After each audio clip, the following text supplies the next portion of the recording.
Welcome to the BadAce Tactical Scope Mount installation videos. First, punch the rear sight retaining pin out, using a pin punch. Remove the rear sight leaf.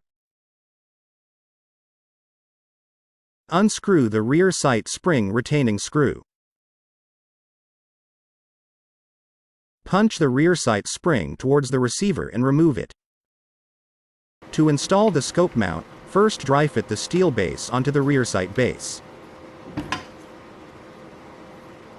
If it's too tight, remove it and file the two inner surfaces using a flat file.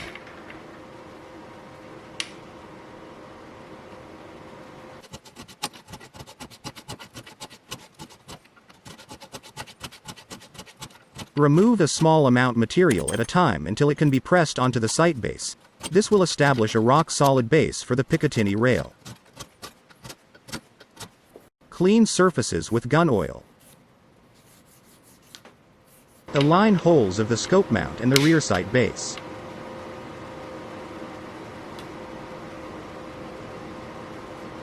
Insert the scope mount retaining pin.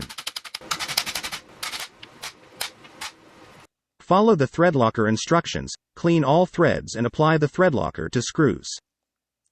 First, using a bubble level, adjust the gun vise so the receiver sits level. Then level the steel base by adjusting the front and back set screws.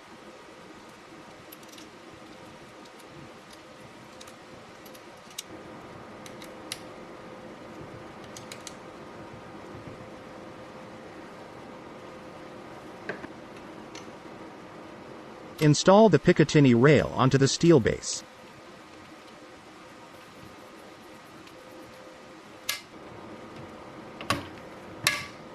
The installation is now complete.